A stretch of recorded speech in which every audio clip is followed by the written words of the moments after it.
Hey, everybody, this is Tom Salemi of DeviceTalks. Welcome back to the DeviceTalks weekly podcast. This is coming to you super late. I'm very sorry about that. Honestly, bit off more than I could chew with this episode, but it's a tasty morsel, I'll tell you that. We are focusing on the finalists of the MedTech Innovator project, and they'll be presenting at AdvaMed. So our friend Paul Grant of the MedTech Innovator reached out, asked if we could talk to all 10, and I love working with those folks, so I couldn't say no. So Kayleen and I took half. She spoke with five. I spoke with five. We'll run 10 interviews, about 5 minutes apiece, give or take, in this episode. But the real vote will happen at AdvaMed. The details are in this episode. Before we begin, I wanted to remind you that Device Talks West is happening on October 18th and 19th at the Santa Clara Convention Center. There's my Boston accent. I'm tired. It's late Friday at the Santa Clara Convention Center, and would love to see you there. It's a great program. Go to DeviceTalks.com. Check out the speaker list. I had a great call today with Julie Tyler of Abbott Vascular. Excited about her opening keynote interview with me, and we've got much more to go on. That's going on over those 2 days. And I honestly don't want you to miss it. It's a great opportunity for all the device talkers and folks in the MedTech community to get together. And I really hope to see you there. If you are going, please, as always, as I always say hello, stop me. I'd love to meet you and hear your story. If you are going and you haven't registered yet, use the code DTW25 to save 25% off the registration price, which is only $6.95. But hey, we're givers here at Device Talks. That's it. Enjoy this episode of the Device Talks weekly podcast. Do tune in on Tuesday. We've got a great Device Talks Tuesdays coming up. You can also find details on that at devicetalks.com. All right, let's get this podcast started. All right, you ready for this? Ready.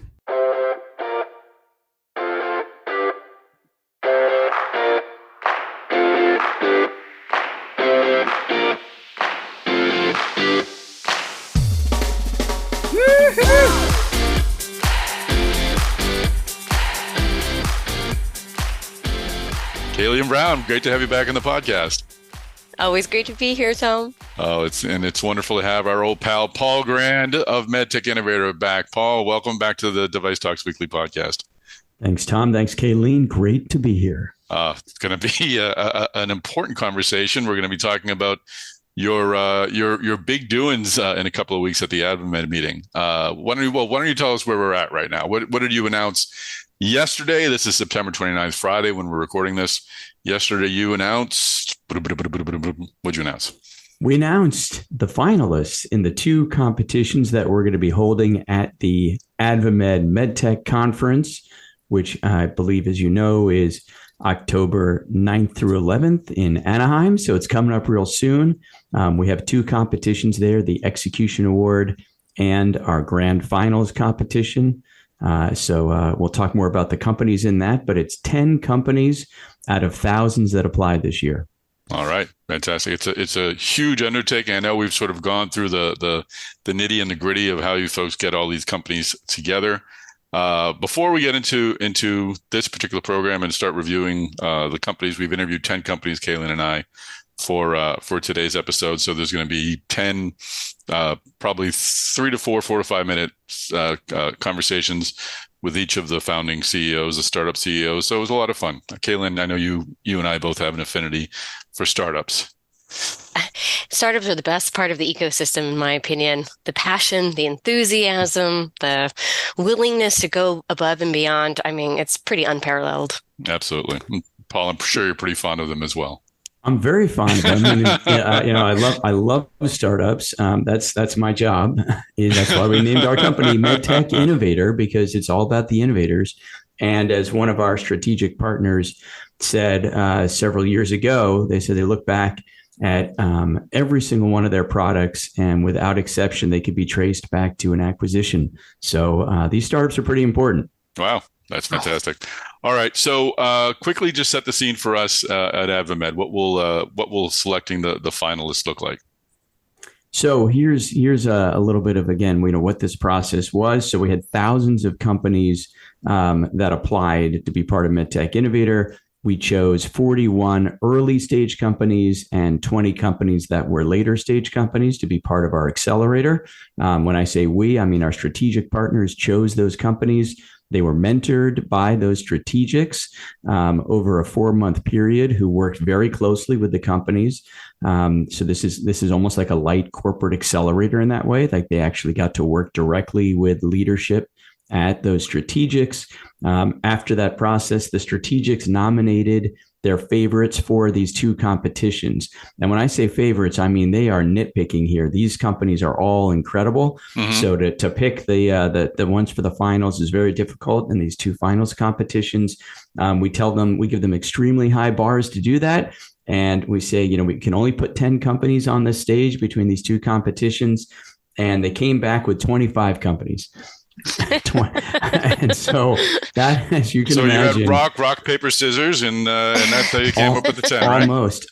It's better, but it's way better than that. So imagine again, these are like senior vice presidents at companies like J&J and Edwards and Olympus and Dexcom and so on. These are people sitting there sitting in a room virtually, as we're doing right now, and they're championing their companies. They're getting up and saying, okay, I mentored this company and I think they're fantastic and here's why. And they're not just talking about the innovator themselves. They're talking about the opportunity, what the impact is going to be on patients and so on. Really passionate people who are there championing these startups, which is really pretty incredible. And then they have to convince the other strategics to vote for their favorites. So again, out of 25, they had to get it down to 10, which, as you can imagine, that's a lot of fun listening to that conversation. We get down to the final 10, which is really heartbreaking because there were 4 companies that were tied for a 5th slot in the finals. And by the way, not all 5 of those companies made it into the execution award, which we'll talk about more in detail in a minute. So those companies were all selected, and we get down to these 10, and then we put them up on the stages at the AdvaMed conference. So this is the MedTech conference. Our 2 competitions are on October 10th. The execution award is at 8:30 in the morning as part of what they call the Excel Leadership Forum. And the finals will be at 4 p.m. On the main stage in front of everybody. The senior leadership, the entire industry will be sitting there looking up at these companies. The CEOs of all these major companies that are on the AdvaMed board will be voting along with everybody else for the winners. And people always say to us, how can you trust an audience to give away $500,000? And we say, well, I mean, the easy part for us is that any of these companies could win and we'd be thrilled. There's not one company we're like, oh my God, it's got to be that company. It's got to be that company. Any of them, if any of these companies win, we are thrilled. They all equally deserve to win. And as I mentioned, there were at least another 4 that were tied for a spot in the finals. Every one of the finalists, there's a prize, and we'll talk about the prizes in a minute, but every one of the finalists gets a prize, and all the companies in the execution award are competing for a prize. So there's a lot at stake. Excellent. And I'm just curious, your description of the meeting where the finalists are chosen and the advocacy of the strategics. At first blush, I thought it sounded maybe similar to a partners meeting at a venture capital firm, although that I'm sure is less of a head-to-head kind of choose this over that sort of discussion, although maybe there's some of that. But in this debate, are you arguing that this company will have a greater clinical impact or that this company will achieve a greater financial return, or is it a blend of both? It is a blend of both. Okay. So, we're looking for both. We're looking for clinical impact. We're looking for economics. We're looking for, is the reimbursement and other things in place, or is there a really great evidence generation plan in place for these companies to demonstrate their value proposition sufficiently so that these products will be purchased, and many, many other things. You have to remember these companies span the gamut of everything from digital health to diagnostics to devices. Mm-hmm. So some of these companies have, very, very, very different business models. And, you really have to understand that it is very much like a venture capital meeting, as you described, like an investment committee. We sit there and we talk about all the same points that we would at a venture firm if we were evaluating these companies. There's no question that that's part of the discussion, but it does go beyond that. Sometimes it's about, as you'll see, as we talk about some of these companies, they're not always the obvious one where you're like, oh my God, of course, that's the one. But when you hear the story, you're like, yes, there's no question this company should be on the final stage. I think a lot of us felt that way last year when Vyex was one of the companies, that, is, with a sterilization technology is up against heart valves and all sorts of other things that you might go, oh, the direct patient impact of a heart valve. I mean, how can you compare that to, a better way of sterilizing devices? But boy, was that impact very clear when CL presented it. So, you never know who's going to win. And CL Tian will be at DeviceTalks West, which is happening on October 18th and 19th at the Santa Clara Convention Center. We'll have a panel on sterilization. And yes, she's fantastic. So good choice there. So Paul, let's get into the first group, the Execution Award. What is the Execution Award and what is at stake? All right. So the Execution Award recognizes strong leadership teams with next generation innovations and the resources to successfully execute their goals of improving patient care. So they have to have all the value proposition points that you think they might have. Plus, they've convinced us that they are able to execute and they've demonstrated that ability. All right. So, and what is at stake? What will the winner receive? So the winner of the Execution Award receives a $25,000 prize. Okay, fantastic. Well, that'll be helpful. Well, we listed, as I said at the top, Kayleen and I got on Zoom calls with each of the CEOs or founders, talked about 4 or 5 minutes. We had the same questions for the most part. What is your healthcare problem? What is the technology you're using to solve that problem?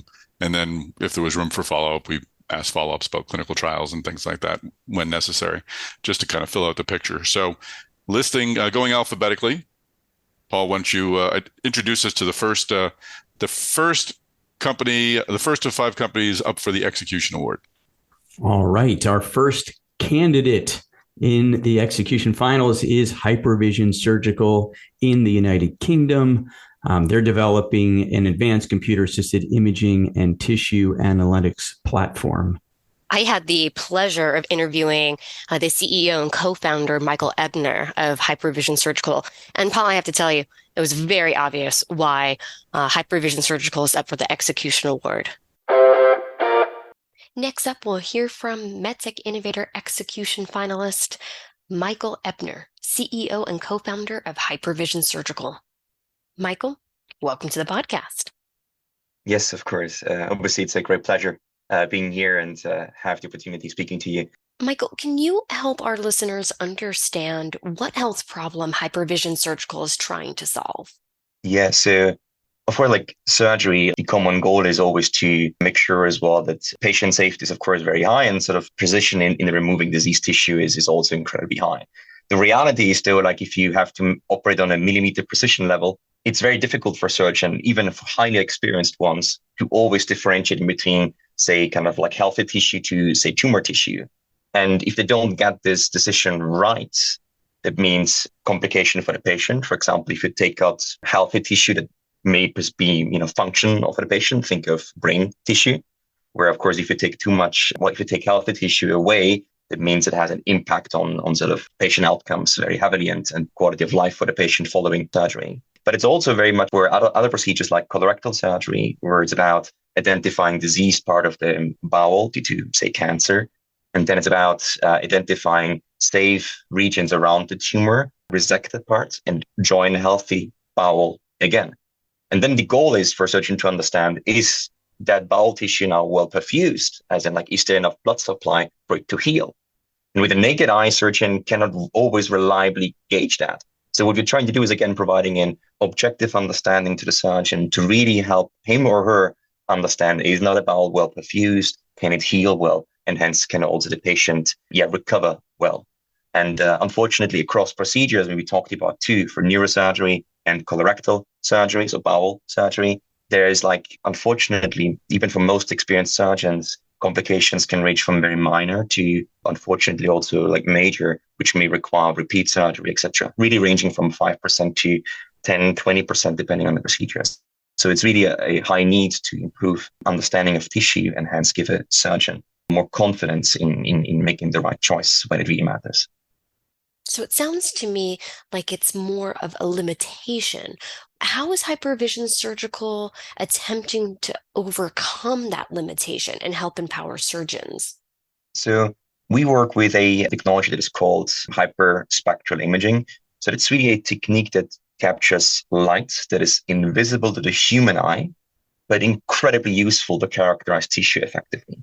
So basically what it does, it slices up the spectrum of light into so many different wavelengths that we can now use to characterize and analyze tissue. For example, by having now a fingerprint of tissue, we can now say whether it's now healthy tissue, whether it's like brain tissue, for example, whether it's a tumor tissue, but also we can understand function of it. For example, how well perfused is the tissue? So the oxygenation and deoxygenation content, which is a hallmark as well of viability of tissue and how well it can heal. So think of it as a layer of, we provide now a surgeon with so much more augmented insights into tissue that really goes far beyond human vision of color. That is what we or the surgeon have to navigate and make decisions on, because often color is not enough. Color by itself doesn't always give you those right cues to reliably make judgment calls. But we provide now a digital layer on top of it that can now say, well, here we have an oxygenation level of 85% at that particular location, versus in other ones, it's much less. So it really helps them to gauge, okay, this is now a safe region to dissect, to remove bowel, whereas in the other one, it would not be and may not heal well. So all of this provides transparency, provides objectivity, provides a quantitative means to help surgeons make better decisions. And of course, nowadays, when we talk about digital surgery, of course, arguably the future, the more we can objectively understand about surgery and even, kind of like what decision led to which particular outcome, the more we can help actually digitize and measurably guide surgeons in a much better way. Thank you for sharing your story and spending your time with us today. Congratulations and good luck. So it was great to hear Hypervision's story. Paul, let's roll on. What is number 2? I'll use my Newmaker's voice. What is number 2 on the MedTech Innovator execution Number award? 2. That was my best Chris Newmarker imitation. Number 2 is Intershunt Technologies of Minnesota, creating a proprietary transcatheter system to treat congestive heart failure.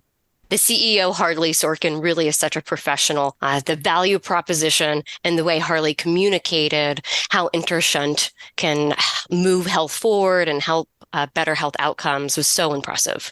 I couldn't be more pleased to introduce Harley Sorkin, CEO of Intershunt and finalist for the MedTech Innovator Execution Award. Harley, welcome to the podcast. Yeah, well, thanks for having me. So the issue that we're working on is heart failure. And a really startling fact about heart failure is we spend more trying to treat heart failure than we do any other disease state. It's the number one expense on our Medicare budget. And yet it's also the leading cause of hospitalization among the elderly, which kind of tells you, one, how complex the disease is, and two, that what we're doing today isn't working. So the majority of these patients are not adequately served by drug therapy. And that's really opened the door to structural or device therapies. And one of the issues it's really important to understand is that even though this heart failure is a heart issue, it's where the heart can no longer pump sufficient blood to meet the body's needs. The issue that really, or the symptom that really affects these patients is pulmonary congestion or shortness of breath. The reason that they end up in the hospital is they can't breathe. And so that's really the issue, that if we feel that if we can address that issue of shortness of breath, that we can really make a meaningful impact here. How is Intershunt attempting to solve that problem or provide a solution to that problem? Yeah, so I mentioned that the door's open to structural or device therapies. And one of the main targets is to decompress the left atrium. So I mentioned that the heart slowly loses its ability to pump enough blood to meet the body's needs in heart failure. And the bottleneck is the left atria. And once that bottleneck fills with blood and pressurizes, it backs up to the lungs. And that's what causes pulmonary congestion. So the idea is if you can decompress the left atria, you can help solve for this issue of shortness of breath, or, really restoring independence for these patients, allow them to continue to live independently, maintain their lifestyle. And so there's a number of approaches, and the common theme is that they're all trying to take blood, the excess pressure in the left atria, and shunt that blood to adjacent structures. The thing that's fundamentally different about our approach is all the approaches that have been used so far use permanently implantable stents or hardware, or they fixate the tissue by applying energy and creating scar tissue. And while they're effective and show really promising results in some of these patients in terms of quality of life and the ability to breathe and function, the addition of that hardware to the heart, or that creation of scar tissue, or that permanent fixation of that tissue, has some long-term downsides. So our approach is we're developing a septectomy catheter that uses nothing more than a mechanical cutting, and we use a catheter with a minimally invasive procedure. We reach in, we securely capture, cut, and remove a small piece of tissue from the interatrial septum, allowing that excess pressure on the left side to be relieved onto the right side of the heart, where that blood then just recirculates back to the lungs. And so we believe that what this does is it's the most flexible, it's the safest, it's the simplest way of decompressing the left atria. And what that really means for the patients is this can be a first-line defense for heart failure, because they can have this procedure completed early in the process and hopefully prevent some of the downstream needs from the more aggressive therapies or more invasive therapies that could be required. But you also leave the door open by leaving the interatrial septum in its native state, that you can continue to access the left side of the heart if you need to, because these patients have a ton of comorbidities, or if you had to, you could close it off with an occluder device. So we think that we enable the ability to, with the simplest procedure that's the least scary for these patients, because there's nothing left behind and it's most flexible, and also serve the most patients. So we think we can serve both the physicians that need to really tackle this problem, as well as the patients who really need to address this problem. And that's how we think we stand apart from the crowd. Harley, thank you very much for taking the time to share your story, and congratulations once again for being an Execution Award finalist. All right, well, great job with that, Kayleen. As you said, Intershunt's a great story, and happy to have them on the podcast. Paul, what is number 3? All right, number 3, again, alphabetically, not in any particular order, OptiSite out of Seattle. They're manufacturing the first device to measure oxygen levels both inside cells and in the vasculature in real time. One device that can do it all. Well, Paul, they say people invest in people. And I think in this case, it couldn't be more accurate. I got the pleasure of interviewing the CEO, Lori Arikaki, and just her presence and her vision was infectious. Welcome to the podcast, Lori. What healthcare problem are you trying to solve? Well, at OptiSite, we're attempting to solve 2 really important problems. The first is to help clinicians avoid organ failure, and the second is to improve health equity with a better pulse oximeter measurement. So if it's okay, I'll tell you about both of them. Millions of people worldwide die of organ failure, and the fact is critical organs suffer irreversible organ damage when the organ cells lack oxygen. 2 of the most common causes for multiple organ failure are sepsis and trauma. Sepsis in particular is a very big problem. It's responsible for 20% of deaths worldwide. It's the number 1 hospital charge in this country, amounting to about $57 billion of hospital costs. So the problem is that the standard of care currently in emergency departments and ICUs, there's no visibility for clinicians into the amount of oxygen within organ cells. And so what this prevents doctors from doing is recognizing the problem early enough so that they can treat it early enough to avoid organ failure. And moreover, particularly in ICUs, without this visibility into organ oxygenation, there are hours-long, elongated, prolonged cycles of treatment and evaluation. And this is a problem because with critically ill patients, every minute counts. The second problem that we're going to solve is to improve health equity in patient monitoring. Everybody might remember that at the beginning of the pandemic, Black people died at almost twice the rate as white people of COVID. And it has since come forward, COVID unmasked this problem, that there are inaccuracies in current pulse oximeter devices for dark-skinned people. The FDA is really concerned about it, and a recent panel concluded that the inherent racial disparity in pulse oximeters makes dark-skinned patients at risk for critical conditions. Well, Lori, you are a pro. Will you please describe your solution? Yes, our Vital O2 monitor is based on optical spectroscopy.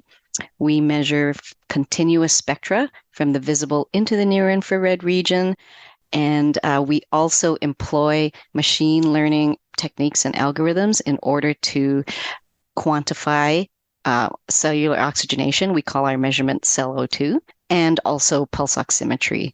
So the secret to why we can account for melanin in the skin is that we train our algorithms on a set of data sets from healthy volunteers with a full range of skin tones so that our measurements are inclusive of everyone regardless of their physical characteristics. The interesting thing about pulse oximeters right now is they measure only 2 wavelengths. This amount of information is insufficient to account for melanin in the skin, and this is why pulse oximeters have inaccuracies in dark-skinned people. But with our full spectrum measurement and, again, our sophisticated machine learning algorithms, we're able to account for melanin in the skin and provide measurements that are accurate in people of all races and skin tones. Well, there's no doubt in my mind why you were chosen as a MedTech Innovator Execution Finalist. Congratulations again. All right, great to hear OptiSight's story. Paul, let's roll on to number 4 on the Execution Award finalists. 4 on the list is Prana Thoracic out of Houston. They're developing an electrosurgical instrument for single port excision of lung tissue. Once again, I had the absolute pleasure. Kayleen's doing all the work in this episode. I feel like such a slump. All right. It was just, I'm being greedy here, Tom. That's the thing, is that I really wanted. Again, Paul, I want to say something different for each of these CEO and these stories, but the commonality here is that they really are the best of the best, and it's hard to choose who could possibly walk home with the Execution Award. Joanna Nathan, CEO of Prana Thoracic, is no exception. I was captivated from the very beginning, and it's going to be a really tight race. I have no idea who's going to walk away with that award. Good luck. Great, Joanna, welcome to the podcast. What healthcare problem are you trying to solve? So Prana Thoracic is a Houston-based company dedicated to developing solutions for early intervention in lung cancer. The challenge with lung cancer is that the paradigm of screening, detection, and early intervention that has existed for other major cancers for decades now, such as colon and breast, has so far eluded lung cancer. As a result of that, only 16% of lung cancers are found at an early stage, and the current 5-year survival rate is less than 20%. Now that's starting to change. There have been recent updates to lung cancer screening guidelines that have illuminated a path to really improving and shifting outcomes in lung cancer.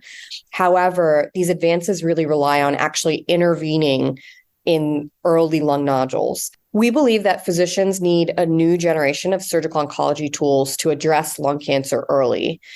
And Prana has the missing piece of the puzzle with our new technology that will help get the right treatment to the right patient at the right time. You mentioned the missing piece of the puzzle. Could you describe that for us? Absolutely. So Prana Thoracic's technology is going to make it easier and less invasive to deal with what we envision will be a rapidly growing number of early suspicious lung nodules as lung cancer screening is brought online, both in the US and abroad.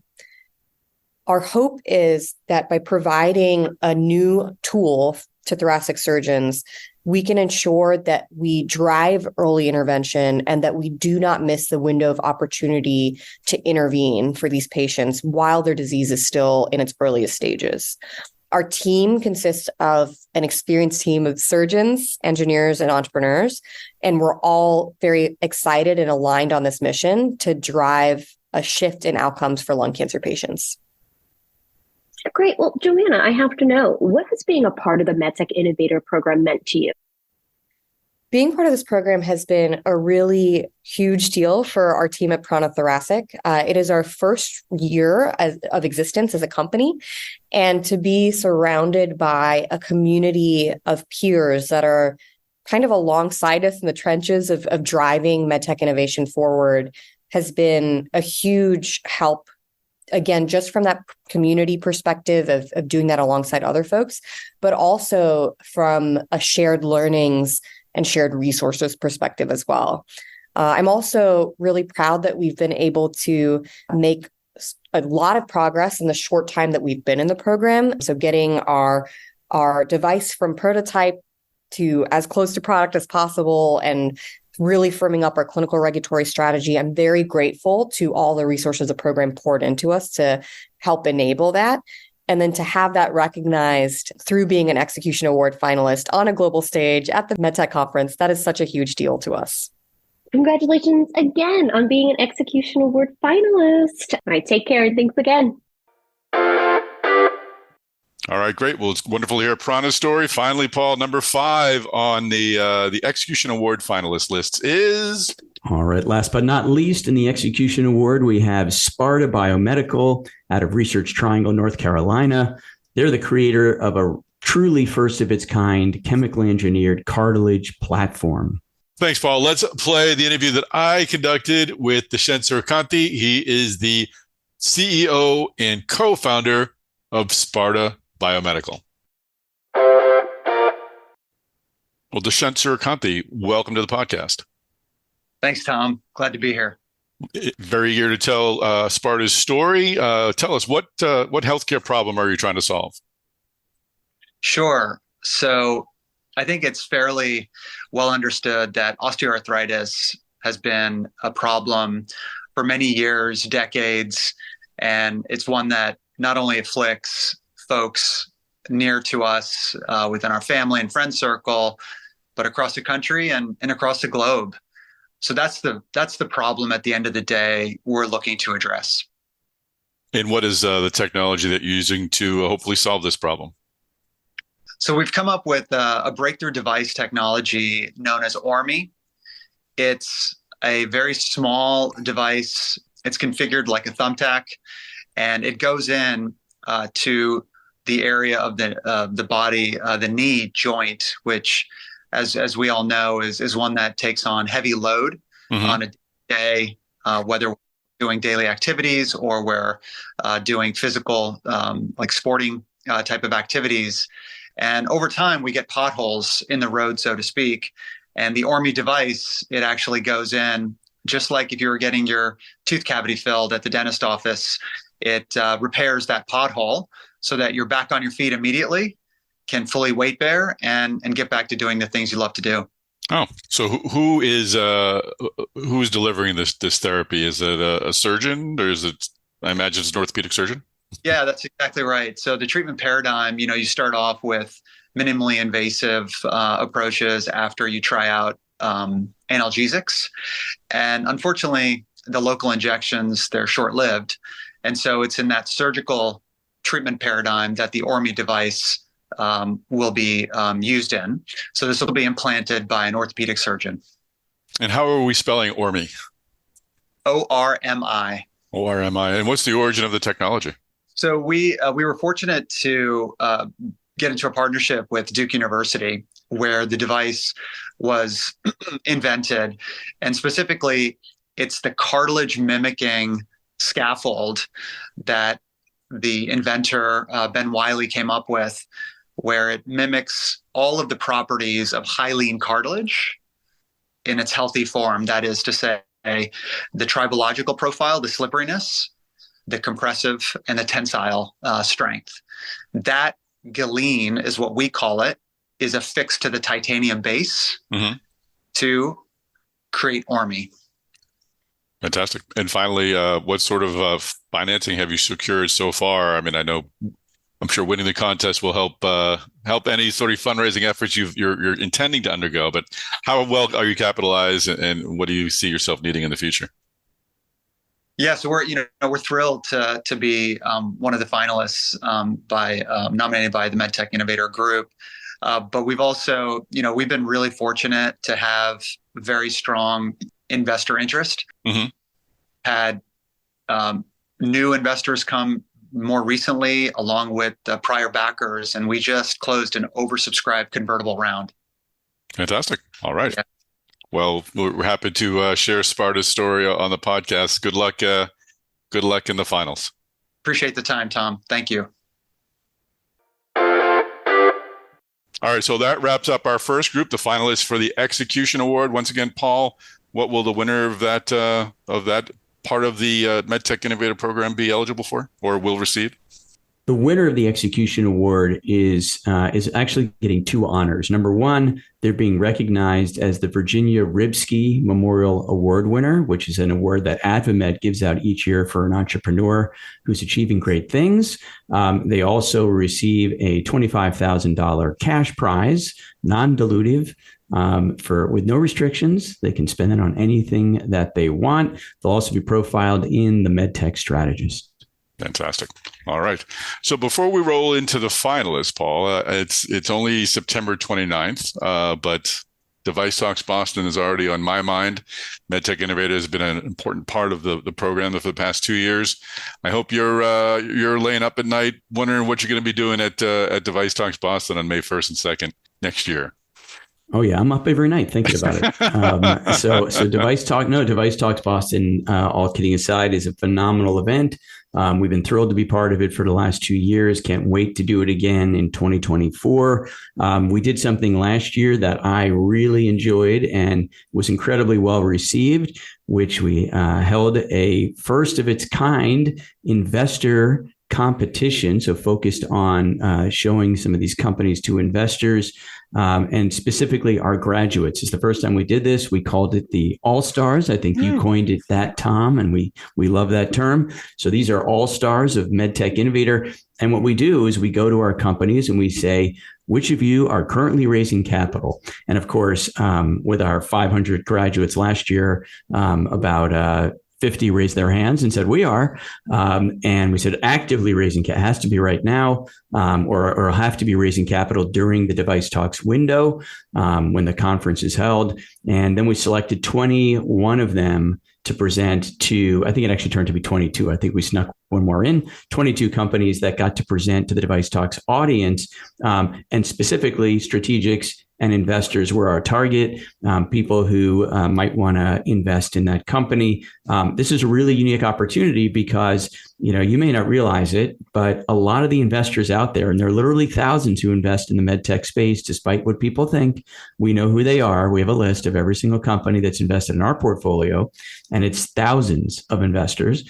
And those thousands of investors generally have no idea when companies are raising capital. They just happen to bump into them somewhere and say, oh, you're raising capital. And then maybe they write a check. So these investor forums at DeviceTalks Boston will feature companies that we have selected, best of the best kinds of companies that are currently raising capital, to be in front of the audience and tell their story. That's great. And in May, we had the last 2 weeks before, you had said, Tom, I've got all these VCs. It'd be great to have a panel. I said, Paul, I've got an empty room. I said, let's have a panel. And we had a pop-up venture capital panel, which I thought was the afternoon of the second day, and it was still full, jam-packed full of fun and excitement. So maybe we'll be a little less pop-up this time around and actually plan for that one. What do you think?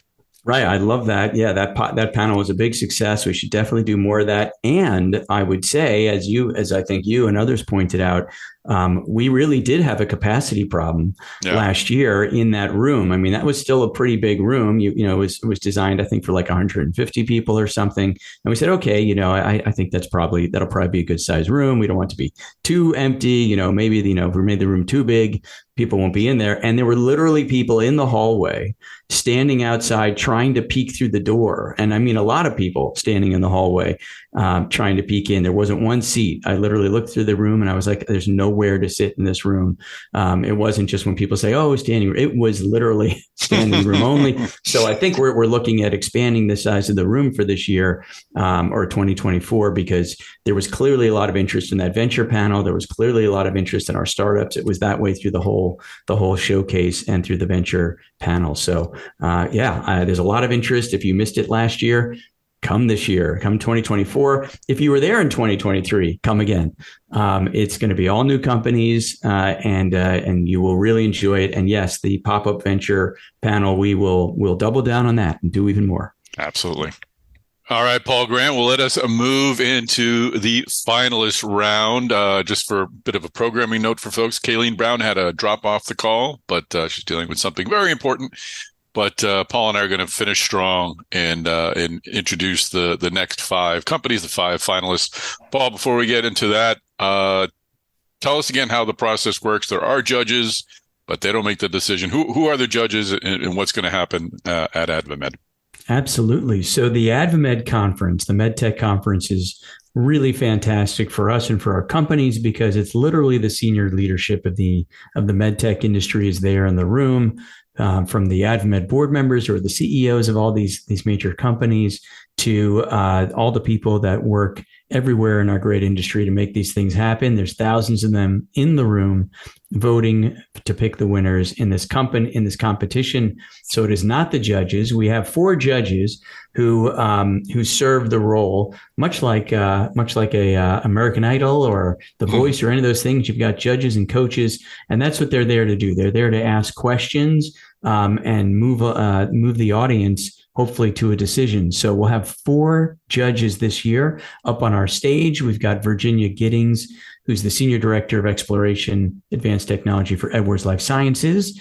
We've got Townsend Goddard, who's the Senior Vice President, Global Head of Business Development for Olympus.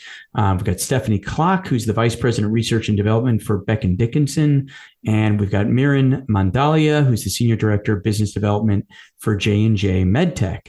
And they're there to ask questions after the presentations to drill into these things. But again, to help these companies really tell their stories so that the audience can make an informed decision. And the ultimate judge, though, is the audience. The audience. You'll be there in the audience. That's right. Yeah. No, we'll have, as I said, thousands of people in the room, all of whom on their cell phones after they hear these pitches will vote for the winner, who we will walk out and hand a check to in real time. This is not something where we'll mail in the votes later, or this happens in real time. Literally, everybody takes out their phone and places their vote for their favorite company. And first place will win $350,000. The other 4 finalists will get a check for $25,000. And that is not a participation trophy. That is a hard-earned and well-deserved prize. So each finalist will receive at least $25,000. So the 5 companies we're going to talk about now, all of them will be winning at least $25,000 on October 10th. All right, Paul, well, let's roll into the 5 companies that are in the finals for the early stage competition at MedTech Innovator. And again, we're going alphabetically. The first company is Fingy 3D from Morgantown, West Virginia. So they're developing a line of on-demand custom prosthetic fingers that you literally order with your cell phone and have 2 weeks later. Yes, I had the chance to interview CEO and founder Dr. Tom McClellan. Let's hear more about Fingy 3D. Well, Tom McClellan, welcome to the podcast. Thank you so much, Tom. Great to be here. Thank you. I'm excited to learn more about Fingy 3D. What problem in healthcare are you trying to solve? Yeah, Tom. So approximately 6 million people in the U.S. have an amputated finger of some sort. About 45 to 50,000 new ones per year. And basically, it affects people's activity of daily living. So if you're missing a finger digit, you lose length to your hand, you lose the ability to stabilize objects. Sometimes you lose strength if it's on the ulnar side of the hand. And what we found out through some of my patients who have cut off their own fingers is finger prosthetics are expensive. Some of them are over $5,000 per finger, and they're difficult to get to, meaning I live in a rural area. We're from Morgantown, West Virginia. And if we have a miner or someone who works in the oil and gas field, they lose their finger, they have to take time off of work, and they may need to drive to Pittsburgh or Columbus or Charlotte, which is many hours away.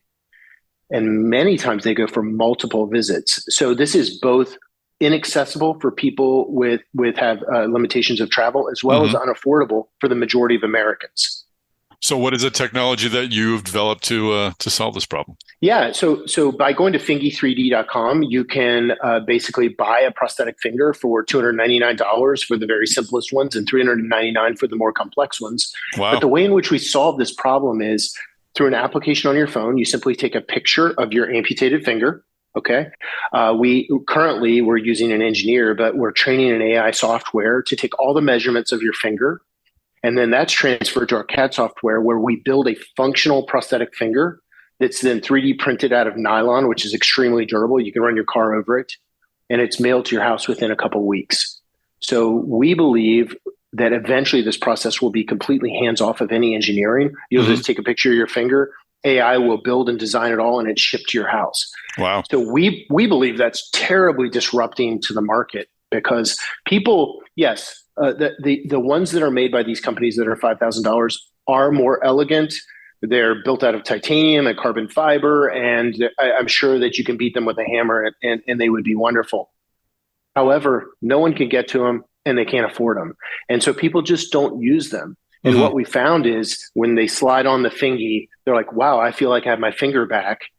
Children can buy them as they grow because obviously their fingers change. So people have really enjoyed them. So what sort of functions does the Fingy 3D finger have? Yeah, so you can go to our website, fingy3d.com, and see what sort of actions we have. But very interestingly, so you have two tendons that insert on your finger. Your FDS, which inserts here, and your FDP, which inserts here, and FDS, which inserts here, which allows you to bend the tip in this finger here. So our simplest fingy will restore this motion so that when you bend your fingers down into your palm, you can actually close that, which is really key. A lot of people stabilize their iPhone. We didn't realize this was a problem, but stabilization of your iPhone is really important for various things. We also have one where you can buddy taping. If you've ever hurt your fingers in basketball and you buddy tape them together, we've got a patented design where we attach it to your finger next door so you can get bulk motion. And now we have what's called the buddy cascade. So now we're fixing these two amputation fingers all the way across. We have a thumby. So we have a distant one, and we have one that's proximal that's secured to your wrist, which is a really incredible because without the thumb, we can't really interact with the environment at all. So we're solving multiple problems and really improving overall function of the hand. And what sort of clinical approval is necessary? It's a class 1 device. We're FDA registered, so we're out on the market already. We've built them in about 10 different states. We're working on one in Australia currently. She found us on Instagram, and we're working to solve that issue as well. But anywhere where we have this high quality 3D printer, which is not your standard printer, it's an expensive printer. But if we have access to those, literally the STL file can be sent anywhere in the world. So we're really excited about the global reach that this is going to have very quickly and the scalability of it. And finally, where are you with capitalization? Do you require more capital? Have you raised some capital? We've not raised any capital. We're completely self-funded. We built it all ourselves. We're going out for a raise currently. We're in the MTI MedTech Accelerator final, which is $350,000 of non-dilutive capital, which would be awesome. I personally think that'll be transformative to the company because we can really blow it up with that kind of capital. We have had a $100,000 Benedum Foundation grant to help us build out some infrastructure, but that's all the money we've raised or used. Great. Well, fantastic. Great stuff. Thank you for sharing the story of Fingy 3D on the podcast. Thank you so much. It's my pleasure to be here. Appreciate it. All right. Well, Thingy 3D is a very, very cool company. One that we don't really hear a lot about. We haven't really talked a lot about amputations and things like that. So definitely a new kind of company, I think, for MedTech Innovator. What's number 2 or number 4? I guess it was going in countdown mode. But what's our second alphabetically listed finalist for this part of the MedTech Innovator competition? Our second company, IFPX, from Irvine, California. They're a maker of a patient monitoring system that directly measures fluid buildup. So a huge problem they're able to do in an incredibly impactful way. Excellent. And I had the chance to speak with Amanda French. She is CEO, and IFPX actually comes out of NXT Biomedical, which is a very cool accelerator/incubator. So let's hear from Amanda French of IFPX. Well, Amanda French, welcome to the podcast. Thank you for having me. So let's find out about IFPX. What problem is IFPX trying to solve? At IFPX, we are focused on improving the management of heart failure.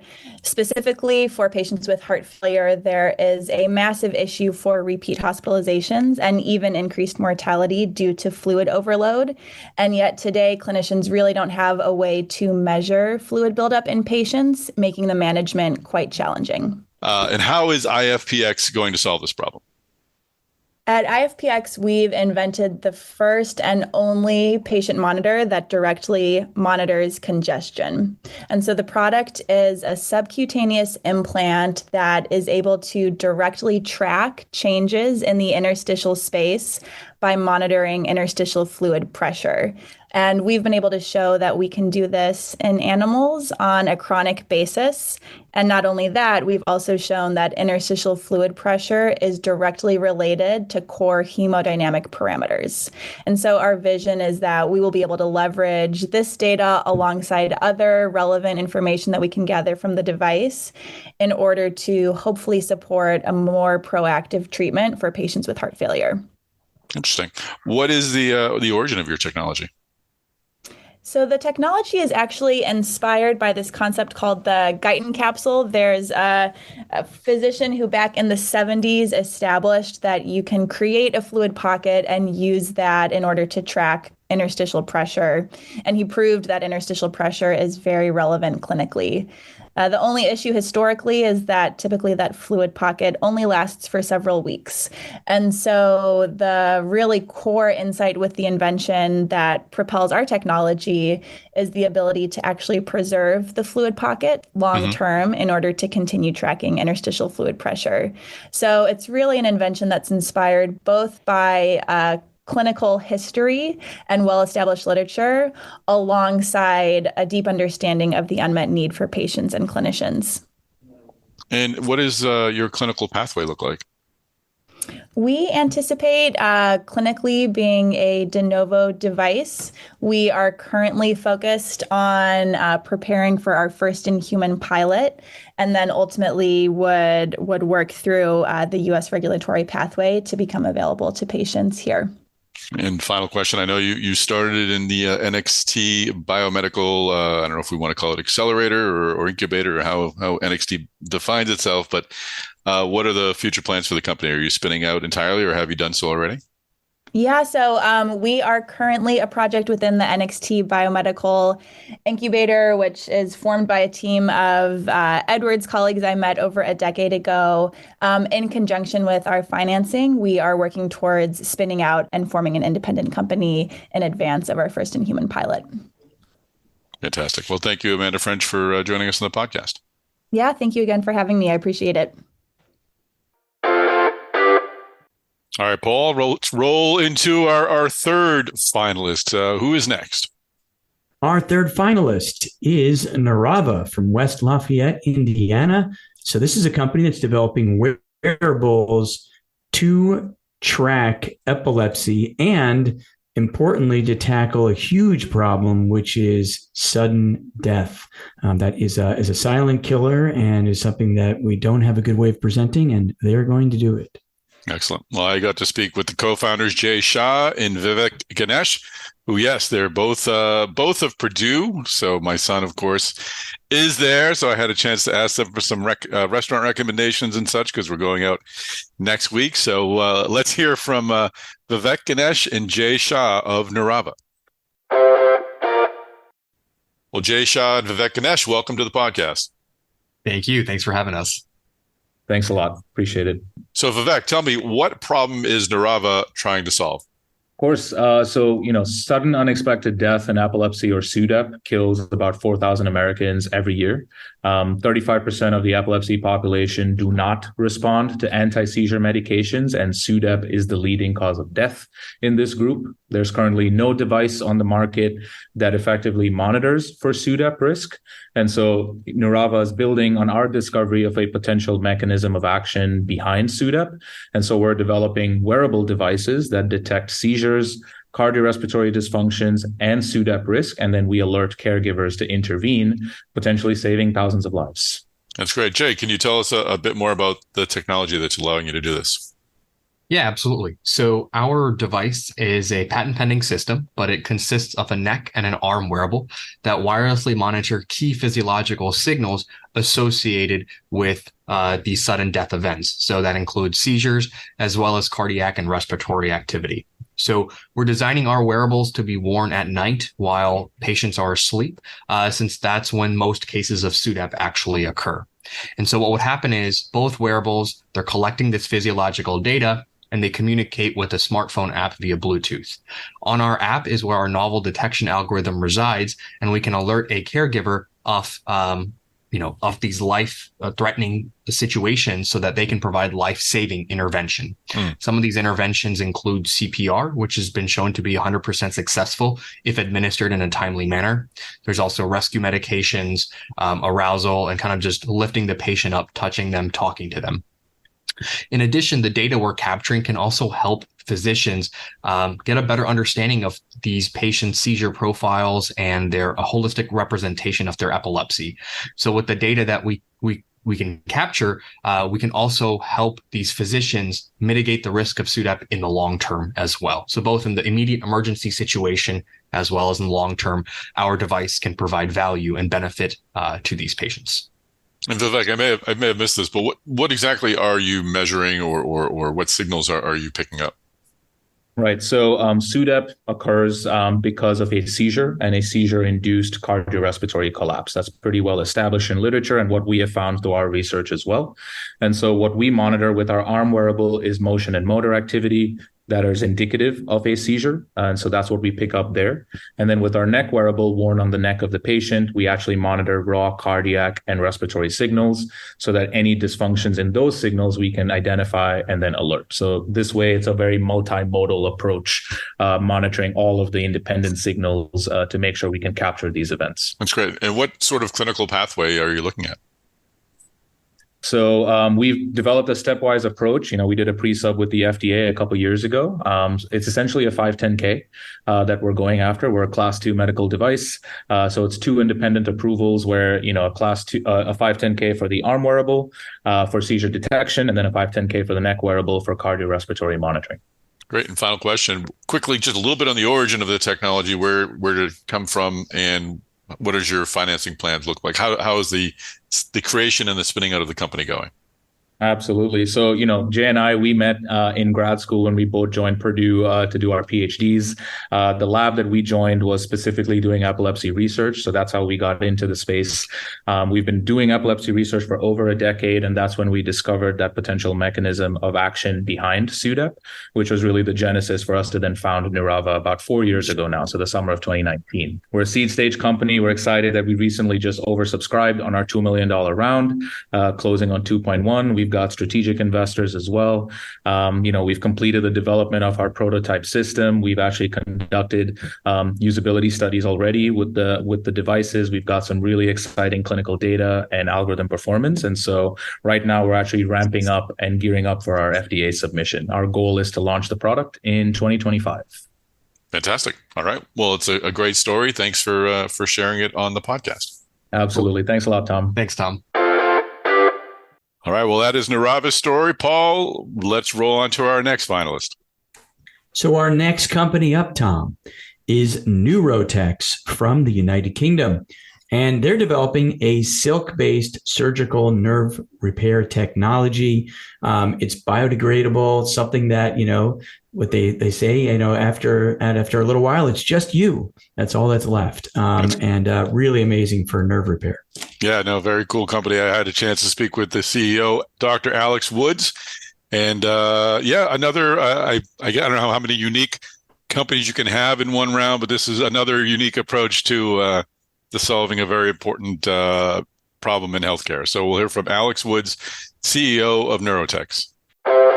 One programming note, Alex Woods' audio isn't the best, my fault. So you can hear every word, and it's a great story. So just wanted to let you know what happened. All right, enjoy this visit with Neurotex. Well, Alex Woods, thank you for joining us on the podcast. No, great to be here, and glad to be able to talk. So let's learn what Alex, what healthcare problem are you trying to solve? Yeah, great. Thank you for the question. So we are at Neurotex are focusing on trying to treat peripheral nerve injuries. And just trying to explain what that is, nerves, everything outside of your spinal cord or brain, are a bit like telephone wires. Essentially, they're tubes that carry information on little wires inside of them. And you've ever woken up in the middle of the night and you've had a bit of a numb hand and you've been able to shake that off? That's a type of nerve injury. That's bruising to the nerve. But if you fall off a motorbike and that nerve gets cut, the nerves try to regenerate, but they can't on their own. They have to have surgery. Otherwise, you lose sensation in your limbs. You can't move the muscles. And obviously, for a large number of patients, over 2 million every year, this happens through trauma for the most part, or through surgeries for cancer. And that leads to lifelong disability. In being unable to move your arms or legs causes huge amounts of problems. And this is a problem for the young. So it starts in your 30s. It's not just something that happens later on in life. The problem we have is with the surgeries we offer, the gold standard treatment is something called autografting. We sacrifice another nerve from somewhere else in your body to have to move it into the nerve that's been damaged. Because we'll say, look, having a numb foot, that's less bad than not being able to move your thumb, right? The big problem is that has a 100% morbidity, so we are causing you more harm. And worse than that, the outcomes aren't that good.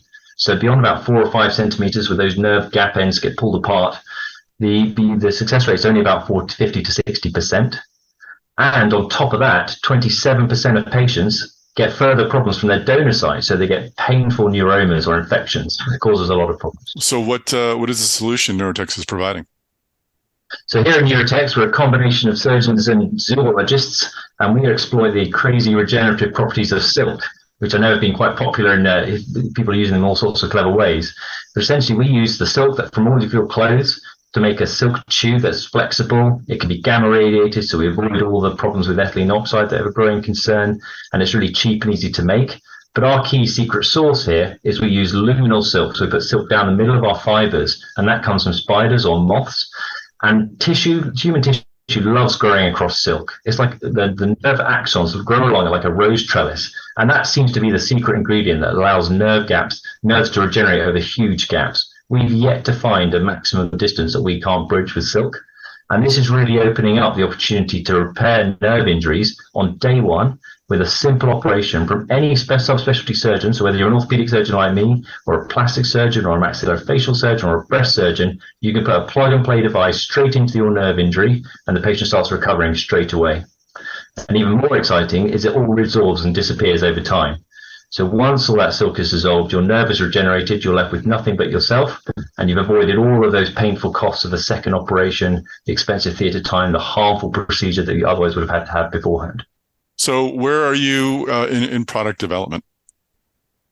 So we've been in a number of large preclinical trials across Europe and in the UK. We've been able to demonstrate these large gap repairs, and we've got collaborators in Germany who've already managed to show that this is effective and safe in humans. So we're now just working through the process of going into our funding rounds to set out the quality manufacturing process, to then do our pivotal trial and first in human study in the next couple of years and bring this to patients, so hopefully as soon as possible. And finally, what was the origin of the technology? How did you come to bring silk into a medical device company? So my original background before I became a doctor and then a surgeon was a PhD in zoology working on insects and transgenics. So my Fritz Vollrath is a mastermind of silk, much like David Kaplan in the US. And really it was there was no big aha eureka moment. It was one of those situations where when you see Silk and how so many different opportunities for it to be used in a medical role and how it can be expanded, and then seeing that in my day job as a trauma surgeon, seeing all of these poor patients coming through saying, look, their options are so limited. It really just came together, and we had some old IP and some old ideas that came together, and we've just really been hashing that out and developing it over the last few years to make it something that's actually viable to get it into patients. Great. Well, it's an interesting technology and really, really fascinating company. Thanks for joining us on the podcast. Thank you very much. All right, great to hear from Neurotech's Paul. Let's hear from our final finalist.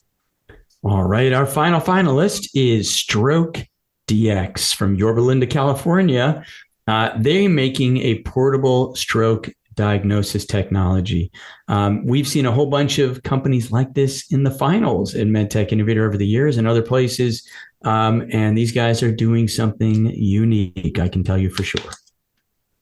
Well, I didn't have a chance to speak with the co-founders of Stroke DX, but Kayleen Brown spoke with Alex Bellatori and Shane Shahrastani of Stroke DX. Let's listen to their story.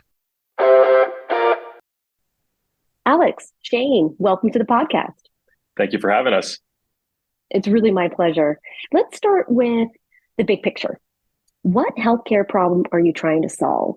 Alex, would you share? Certainly. So we are trying to solve the everlasting problem of stroke across the globe. The unfortunate reality is for the past 2 decades, we haven't been able to put a dent in stroke outcomes and the management of stroke patients. And, the unfortunate reality is that today, 3,300 Americans are going to suffer from a stroke. A third are going to die from it, and another third are going to be left permanently disabled from it. And the reason for this shocking statistics is due to the fact that we currently rely on large multi-million-dollar machines that aren't at every hospital to give that objective assessment to dictate the patient's care. And so we've come up with a solution that enables rapid, portable, low-cost, and non-invasive assessment to give you that critical objective information about the patient's brain in just a couple of minutes. So from what I understand, the solution is quite innovative. Can you share more about your discovery, Shane? Yeah, of course. As a MD PhD student in the USC Caltech program, I spent the first 2 years in medical school where I learned a lot about stroke patients and the care they receive and the unfortunate poor outcomes. And then when I went over to Caltech to do my PhD, I learned about these cool sensors called non-destructive testing sensors that they use in aerospace to look for cracks in airplane wings. And I thought it would be cool to combine a sensor like that with medicine. And I've always been passionate about the brain. So I started doing some experiments on some skull models, and I realized that these sensors work a lot like metal detectors. And in the head, you have blood, which is very ionic. It has iron and these charged proteins that make it similar to a metal, quote unquote. So in stroke, you have 2 pathologies, a hemorrhage in which you're bleeding into the brain, and an ischemic stroke where you're stopping blood flow.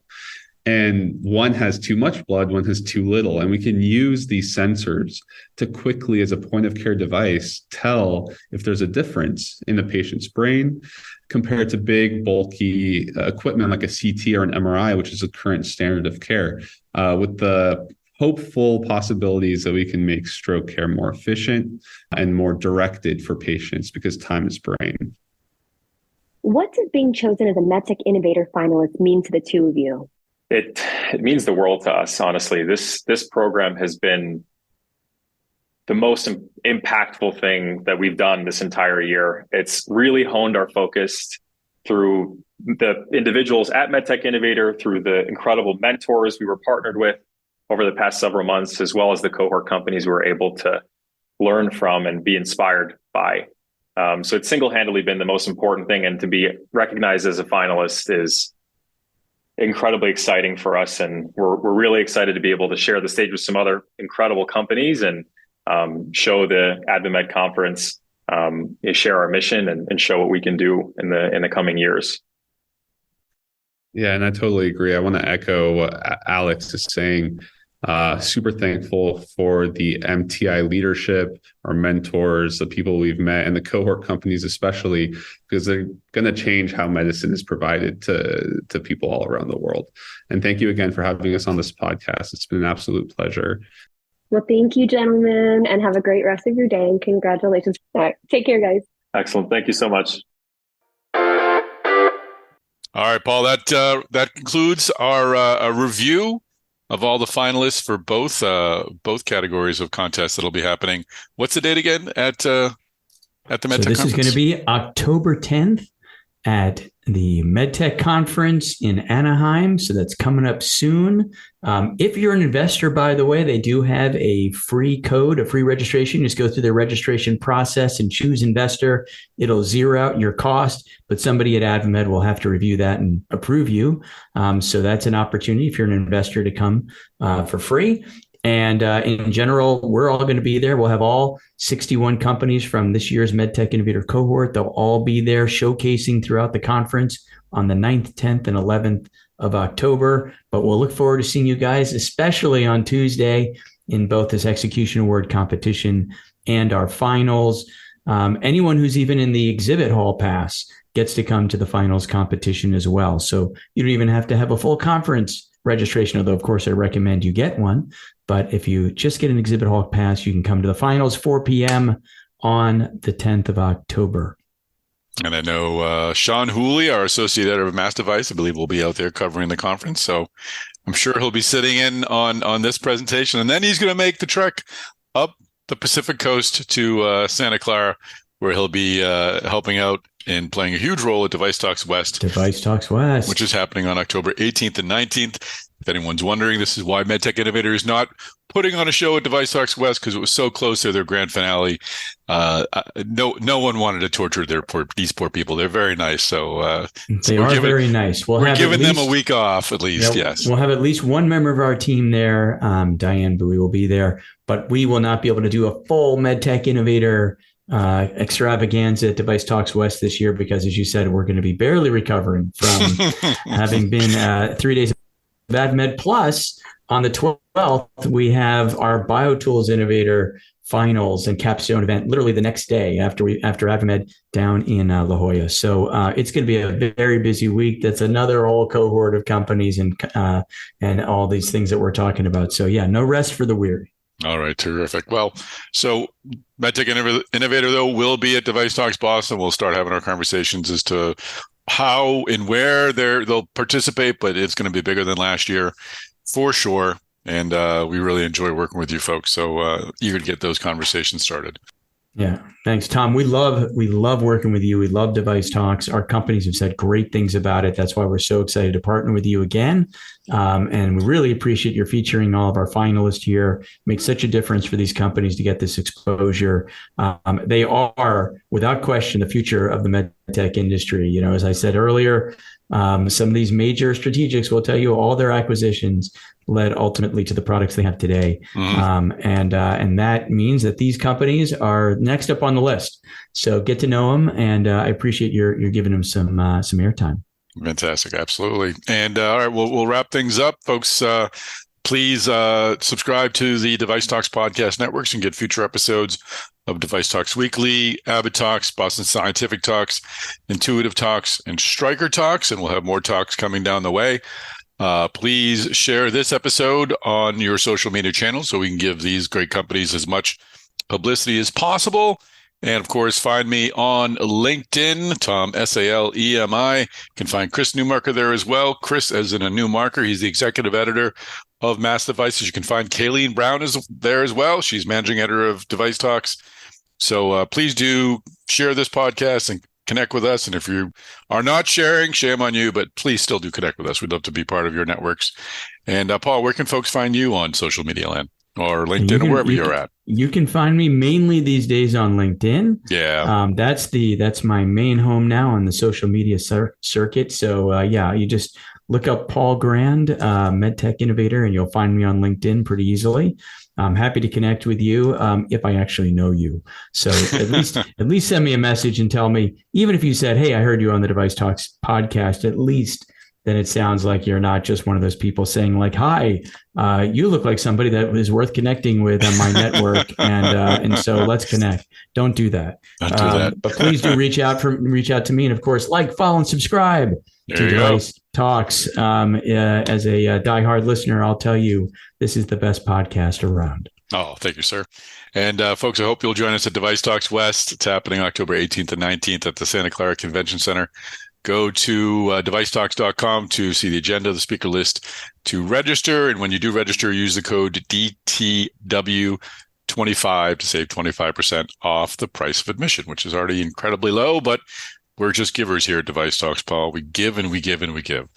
You do, and we're happy to receive your wonderful givings. So thank you, Tom. It's a mutually beneficial relationship. Happy to have your help again with Device Talks Boston next year. Okay, we'll let these folks go. This has been a long episode. Congratulations to all the finalists, and good luck in the competition.